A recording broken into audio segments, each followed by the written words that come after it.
Hello, my name is Jorrit and I'm going to take you back into one of our older videos that we've done, and I'm going to show you some more behind the scenes information about it. It's the Burning Man video, which is 10 years old this year.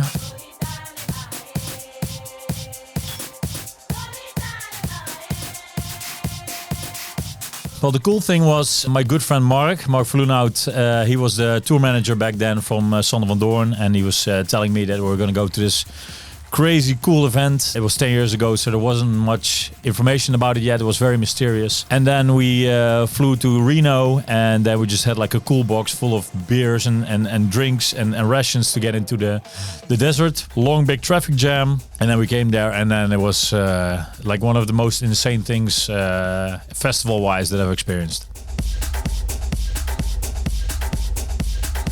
The fun thing about this filming this was that the first night that we came, we partied hard, and Sander, he had a bit of a hangover and he wanted to stay inside the tent. Well, Mark and me were like, yeah, we're at Burning Man, so let's go on adventure. So we got a bike. I got my Sony FS700 back then, and with my Glidecam HD 4000. I had my Phantom 2 drone from DJI with the GoPro 3 Hero under it. Even with like a shitty transmission, it was like it had glitchy effects. I couldn't really see. There was no guidance on this machine. It was just beeping red, like full on error. Mark and I were like, we were going through the playa almost. Well, not 24 hours, but almost. So we were fully exhausted. But the fun thing was, Sander was not in the video yet. Only like the night before or at least that night before he performed. And we needed to have him in a shot, but he was still in his tent. So I was like, Sander, come out. So the shot where he's walking into the desert was actually filmed the day after. In the morning we took him on the playa and he was like, damn, I missed all of this. So Mark and I were out on an adventure, and Sander was kind of like just chilling. The FS700 was one of the first professional cameras that could do 100 frames, which was back then was revolutionary, because normally it was only like 25 or 50. The cool thing about it is it could buffer for 8 seconds. So you would do your shot, and then it would buffer, so you would see your shot in slow-mo. And in that case, you could immediately see if your shot was good or not. So once we did our shot, we'd be like, this looks cool, let's go to the next one. Nowadays, you just shoot without looking back, so you kind of like overshoot. But back then, you were really specific on all those shots. And I almost used all of my shots that I took that day. The difficulties in this production were definitely the dust, because it was such a thin sand or like dust that came into the camera. Like I didn't really have issues shooting it, but afterwards there was still a lot of dust in it. Yeah, it's hard to clean. And with the drone it was just stressful, because like the signal was glitching, the drone was beeping red, like as in error. But I was just still filming like the tornadoes, and we just shot it, and it ended up being great. A few of my favorite shots are actually in the beginning, because when you go into the desert, like I also chose it to do a cinescope, so it's like super wide. It's one of the Hibicosa artworks with like the big like hexagon shaped areas with all the grids in there.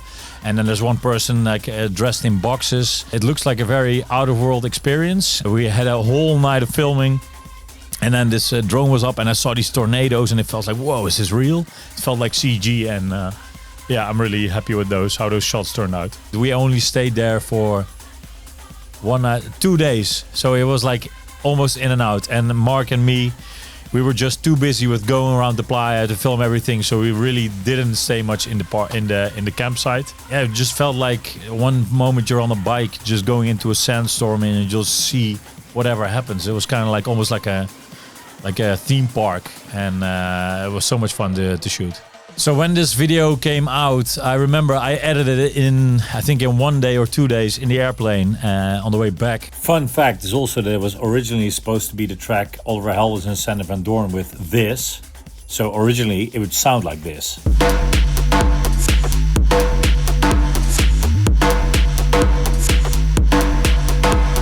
And halfway when I was already done editing it, I got a message that it was said like, okay, we need another track underneath it.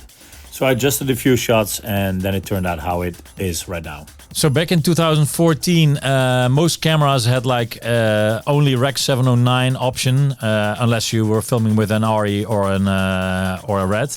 But the Sony had an update which you could film log, which is kind of like the grade area with more data. So it was cool that we could like grade it way better. And then lots were like making a big rise. The cool thing is that we kind of did that Mad Max type of feel, the teal and orange, which I think really fits that vibe and that feel. And then it was released, and then we got emails because it blew up. Like all the news sites were picking it up, blogs, etc. And then we got the whole the Burning Man organization trying like put a quit claim or like a claim to us to like take it down because it's getting too much presence. And then it was like, okay, let's remove the logo. Let's remove our logos. Then it went to Vimeo. Then we got a staff pic. Then it was taken down there. Then it got uploaded somewhere else. And then it just led to its own life. And it just kept on gathering views. In the end, featured at a KLM newsletter. It's also featured in the Firefest documentary on Netflix and a few different media outlets. We even got an invitation from the son of the guy from Tata Steel to film his pre-wedding in India. And then later on, me and the whole team, we went to Vienna to shoot his whole wedding, including Enrique Iglesias, which was a lot of fun.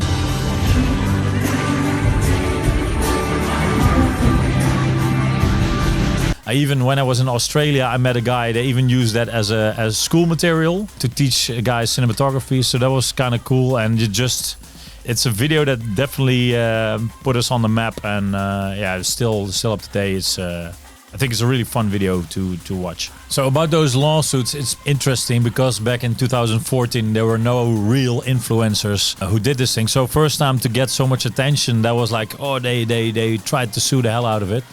And nowadays, a bunch of influencers, they post so much about Burning Man, they cannot stop it anymore. So if someone needs to be sued, it's them.